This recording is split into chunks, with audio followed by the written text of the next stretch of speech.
Ukiran inspirasi sang maestro dipadu teknik desain modern. Tempaan keterampilan ahli tenun BHS membawa kualitas BHS ke tingkat teratas. Puluhan tahun pengalaman dan dedikasi untuk sebuah mahakarya seni tenun Indonesia. BHS, The Art of Craftsmanship.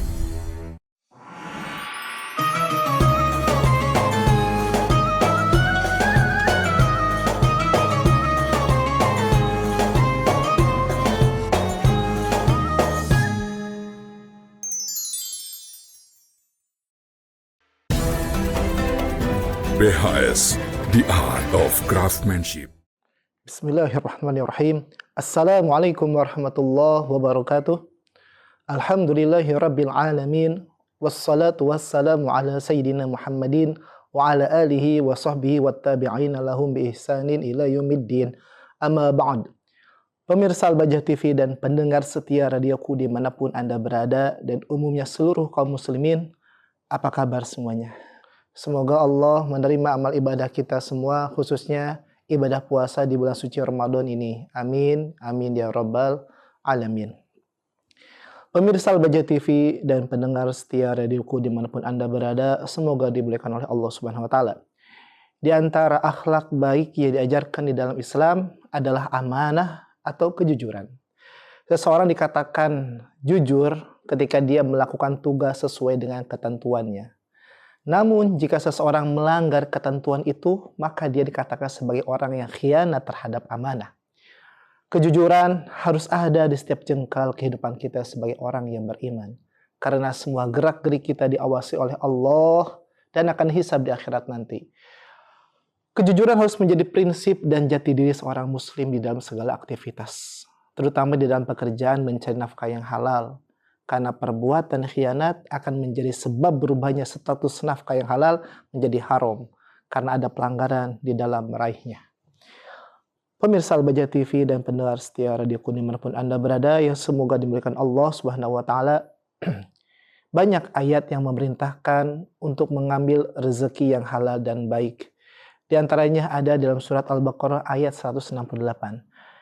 Ya ayyuhan nasu kulu mimma fil ardi halalan tayyiban wa la tattabi'u khutuwati syaitan innahu lakum aduwwum mubin.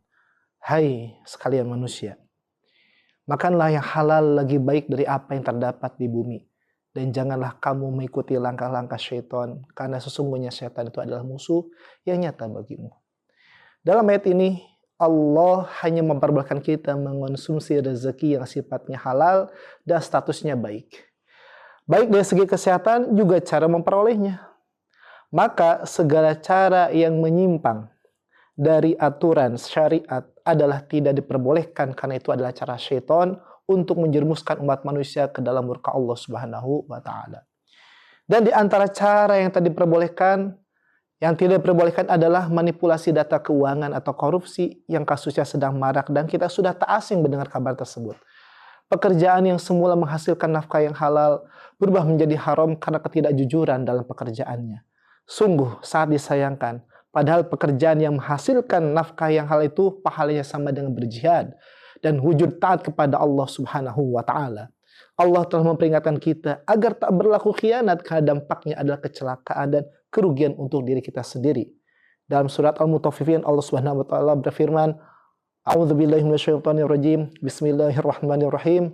Wailul lil mutaffifin alladzina idza iktalu 'alan nasi yastawfun wa idza kaluhum aw wazanuhum yukhsirun. Kecelakaan besarlah bagi orang-orang yang curang. Siapa? Yaitu orang-orang yang apabila menerima takaran dari orang lain, mereka minta dipenuhi. Dan apabila mereka menakar atau menimbang untuk orang lain, mereka malah mengurangi. Maka pemirsa Al-Bajah TV dan pendengar setia radioku dimanapun Anda berada, semoga Allah muliakan Anda semua. Paling tidak ada 4 faedah mengonsumsi makanan yang halal dan thayyibah itu. Yang pertama, makanan yang halal itu menjadikan lebih bersemangat kita dalam beribadah. Jadi makanan itu sangat mempengaruhi naik turunnya semangat orang dalam menjalankan ibadah. Jika ia terbiasa mengonsumsi makanan yang haram, maka jiwa dan raganya secara otomatis akan malas beribadah, bahkan akan berani meninggalkan kewajiban. Sebaliknya, jika terbiasa mengonsumsi makanan yang halal, maka ia akan merasa ringan dan penuh semangat melaksanakan ibadah dan segala kewajiban syariat. Rumus ini sesuai dengan yang diungkapkan oleh seorang sufi terkemuka, Al-Imam Sahal At-Tustari, yang disebutkan dalam kitab Ihya Ulumuddin. Man akalal haram asad jawarihuhu sya'am aba alim ma'ulam ya'lam wa man kana ta'amatuhu halalan ata'atsu jawarihuhu wa wufiqat lil khairat. Barang siapa yang mengonsumsi makanan haram, maka anggota tubuhnya akan tergerak melaksanakan kemaksiatan, baik ia berkenan ataupun tidak, baik ia mengetahui ataupun tidak. Dan barang siapa yang makanannya halal, maka anggota tubuhnya akan tergerak untuk melaksanakan ketaatan dan akan diberi pertolongan untuk melakukan kebaikan. Pemirsa Al-Bajah TV dan pendengar setia radioku dimanapun Anda berada. Yang kedua adalah menjadi pendorong terkabulnya doa. Maka jika ingin doa-doa yang kita panjatkan terkabul, kunci utamanya adalah hanya mengisi perut dengan makanan dan minuman yang jelas kehalalannya. Ini berdasarkan salah satu hadis di mana sahabat Sa'ad bin Abi Waqqas meminta kepada baginda Rasulullah SAW agar doa-doa yang dipanjatkannya dapat terkabul. Lalu baginda Nabi bersabda, Ya Sa'ad, atib mat'amak takun mustajabah da'wah. Walladhi nafsu Muhammadin biyadih, innal abda la yaqdhifu luqmatal haram fi jawfihi ma yutaqabbalu minhu amal arba'ina yawman. Wahai Sa'ad, perbaikilah makananmu. Niscaya doamu adalah mustajab. Demi zat yang menggenggam jiwa Muhammad, sesungguhnya seorang hamba yang melemparkan satu suap makanan haram ke dalam perutnya, maka tidak diterima amalnya selama 40 hari. Pemirsa Al-Bajah TV dan pendengar setia radioku dimanapun Anda berada. Yang ketiga adalah makanan halal ini menjernihkan hati. Jadi mengonsumsi makanan yang halal juga berfaedah menjernihkan hati. Dan kejernihan hati dapat melebur segala penyakit hati serta dapat memunculkan berbagai jawaban atas segala kegundahan yang sering dialami oleh kita semua. Dalam hadis dijelaskan, man akalal halal arba'ina yawman nawwarallahu qalbahu wa ajraya nabi al-hikmah min qalbihi al-lisani.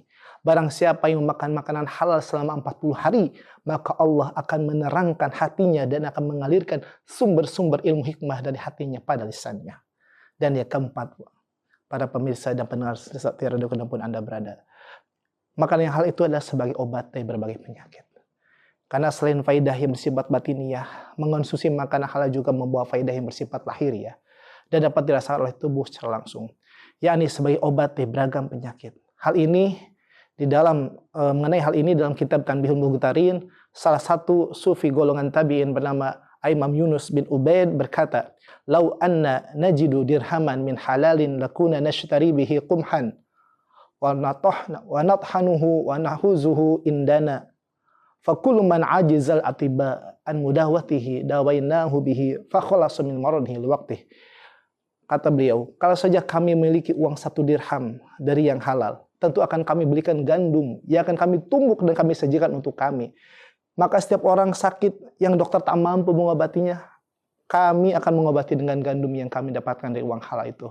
Lalu ia pun akan sembuh dari penyakitnya saat itu juga. Maka dari perkataan beliau ini bisa Al-Habib Zain bin Sumit mengkategorikan sebagai salah satu contoh yang nyata tentang mengobati penyakit dengan mengonsumsi makanan yang halal. Semoga Allah Subhanahu wa taala menjaga diri kita dari perbuatan yang tidak amanah dan menjauhkan kita dari makanan yang tidak halal dan memudahkan kita menjalankan ketakwaan kepadanya. Amin. Amin ya rabbal alamin. Wallahu taala alam bisawab. Walhamdulillahirabbil alamin. Wassallallahu ala sayyidina Muhammadin wa ala alihi wasallam. Subhanakallahumma bihamdik asyhadu an la ilaha illa anta nastaghfiruka wa atubu ilaik. Wassalamualaikum warahmatullahi wabarakatuh.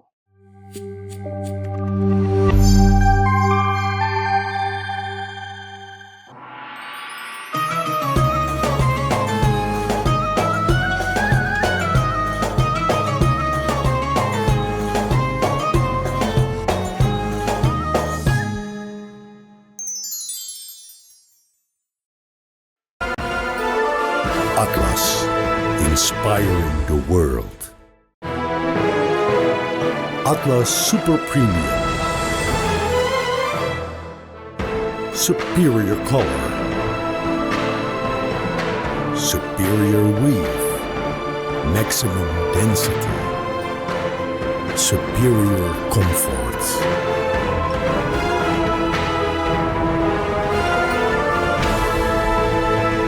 Atlas, inspiring the world by BASTEX.